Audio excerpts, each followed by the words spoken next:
You are performing this repair at your own risk. We cannot be held responsible for any injuries or damage done to your device while attempting a repair. Here you can see the front screen assembly in addition to all the tools required for this repair. Here's a look at the part. On the underside we actually have the LCD screen, and the front we have the front glass and digitizer. Now you want to be sure to purchase this full assembly because they do sell them individually, and when you're removing your old one they are adhered together, so it's not possible to separate them. The first step in opening up the phone is to remove two small screws on opposite sides of the sync port. Now, these are either going to be Torx or Phillips, depending on when your iPhone was in production. Now we're going to slide the back cover up about 1/4 inch, and this will release it from underneath of the tabs on the back of the phone and allow us to remove it from the device. The next step will be to remove the battery, and to do this we first have to remove one Phillips screw and then pop up the chrome plug.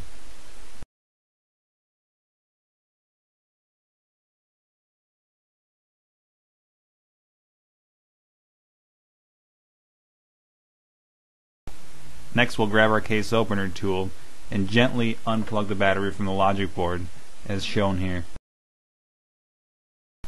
Beneath the plug there's a small metal piece that was held in with a screw that you already removed. You can go ahead and set this piece aside with that screw for reassembly later on. Since the battery is held in with adhesive, we'll have to pry up along the perimeter in order to remove this from the device. A heat gun or hair dryer will help to soften the adhesive and make this removal process easier.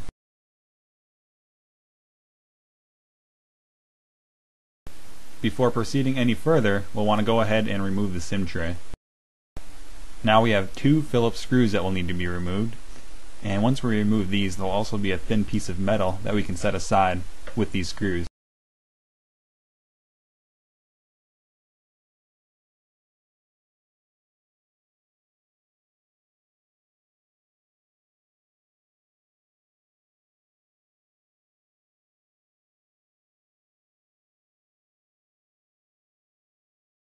We've now uncovered a plug which we'll need to release from the logic board. Using our case opener tool, we'll very gently pry upwards to release this cable. Once we've unplugged it, we'll want to peel back, but be careful because there is adhesive located near the bottom of the cable.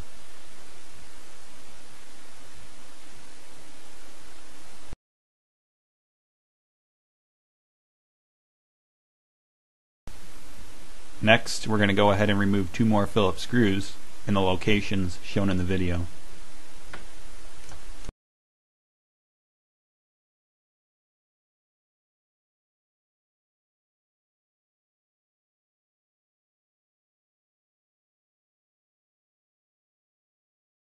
We're almost ready to remove this black piece, but we first have to unplug an antenna from the logic board, and we'll do this using our non-conductive plastic pry tool.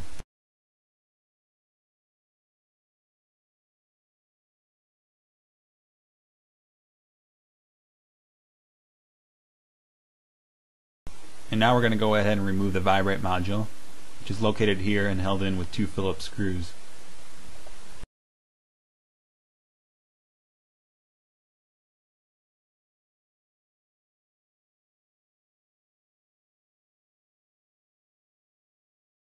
Our next step is to remove a total of 5 Phillips screws being pointed out here.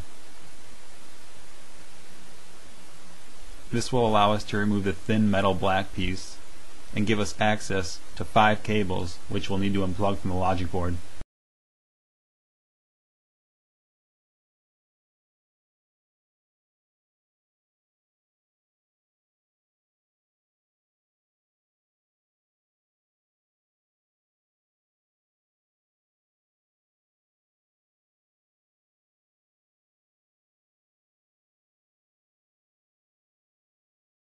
With these screws removed, we'll now take our plastic case opener tool and we'll pry up on that metal piece to expose these cables.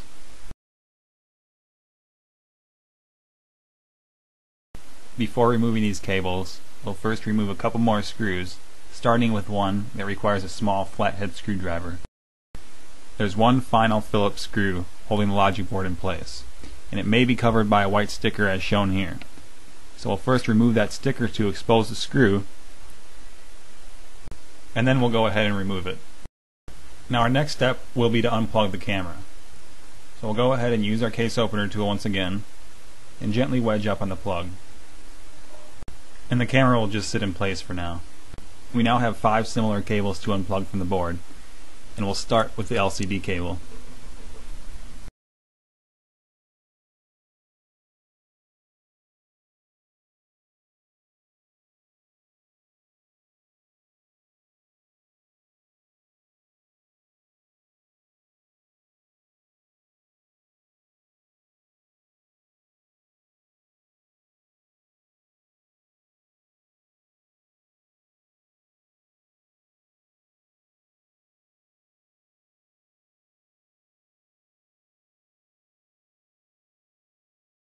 We're now free to carefully remove the logic board, as demonstrated here, as well as the rear-facing camera.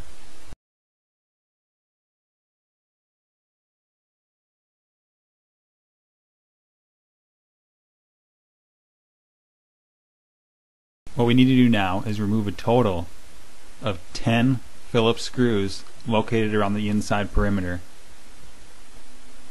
3 are located here. These are larger and also have washers. There are also 3 of the same on this side, which also have washers. And then in each of the 4 corners we have smaller screws. Again, these are all Phillips screws.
With all 10 of those screws removed, we're now free to pry the front screen assembly away from the rest of the casing.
Here's a location of the 2 cables which go to the LCD and the front glass and digitizer.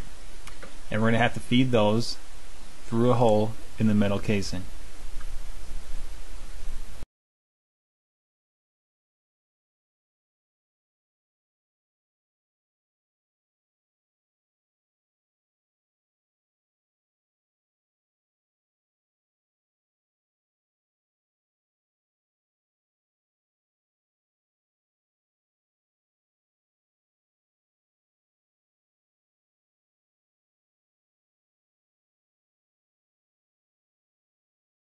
depending on how badly cracked the screen was, you may have excess glass remaining around the frame. And you're going to want to be sure to remove all of that. Now we'll grab our replacement screen and we'll peel off the protective plastic covering from the front and the back.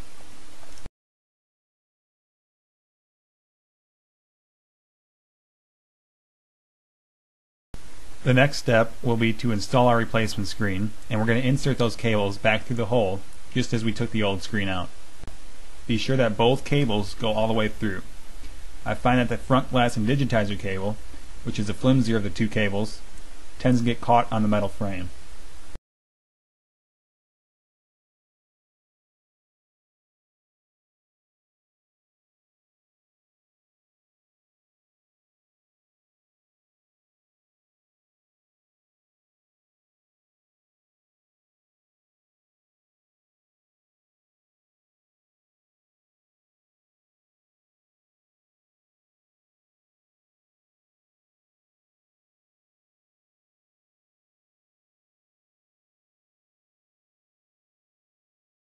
Once we've fed those two cables through, we'll go around the frame and make sure that it's flush all the way around. While you're pushing the front screen assembly in place and making it flush with the rest of the device, you don't want to push too hard in any given area. It should ease into place.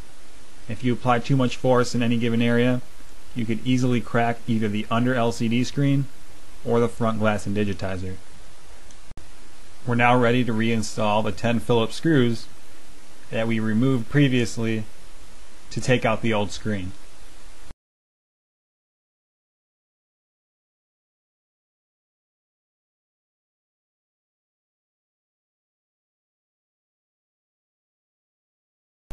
Now we're going to go ahead and reinstall both the camera and logic board.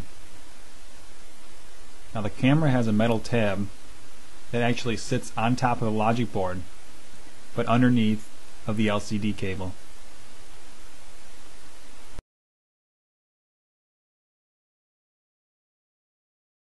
And the top of the surrounding metal case actually has two indents where the logic board sits inside.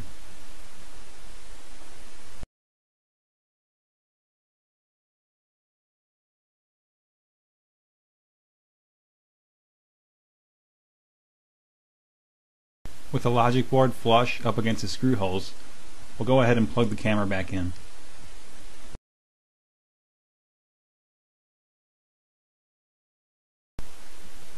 Here's a close-up view of the 5 cables that will now need to be plugged back into the logic board.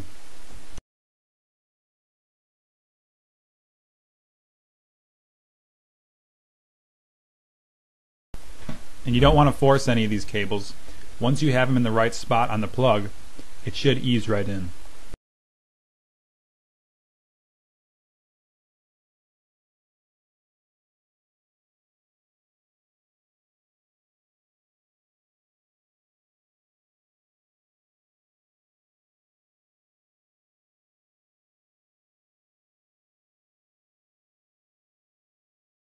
Before we can plug this cable in at the bottom, we'll have to reinsert the black piece with the antenna cable, reinsert the 2 Phillips screws, because one is actually covered by that cable after it's been folded down and plugged in. Once that's in place, we'll go ahead and plug the antenna back in.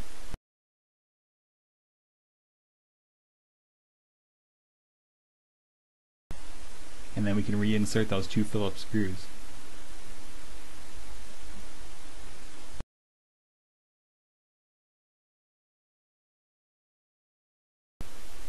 Now we're ready to bend this cable down and plug it back in.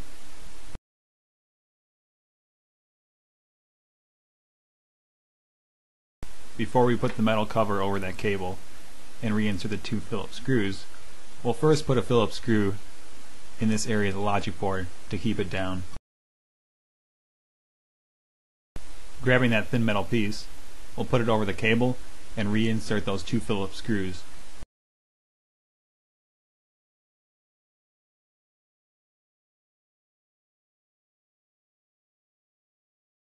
Before inserting the top black cover, we'll have to reinsert this screw using our flathead screwdriver.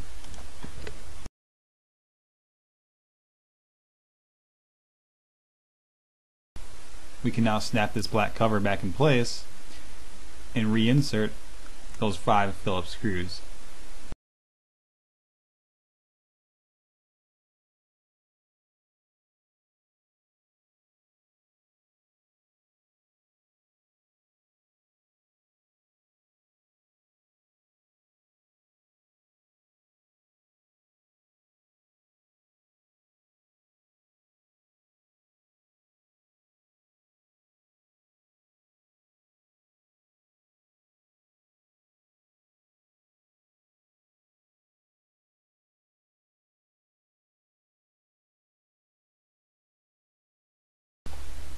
Next, we'll go ahead and reinstall our vibrate assembly along with the 2 screws associated with that.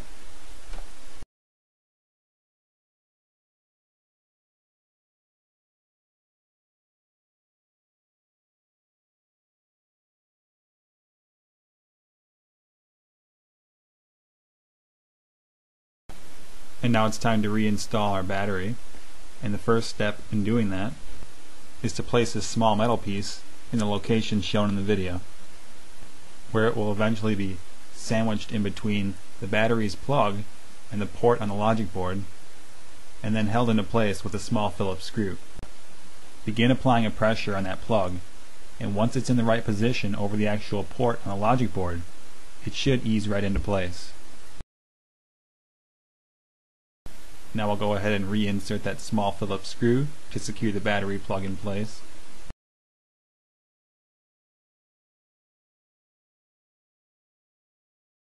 And our final step is to secure the back cover.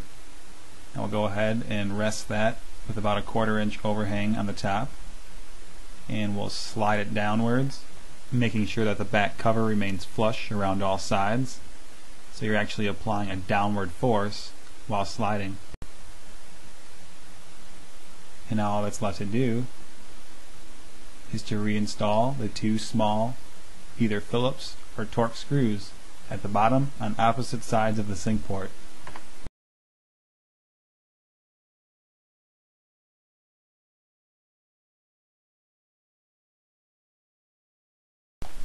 Hopefully you found this tutorial to be helpful. If you have any questions, feel free to either comment or contact us directly through our website, gadgetmenders.com, where you'll also find all the parts and tools necessary to complete this repair. Thanks for watching.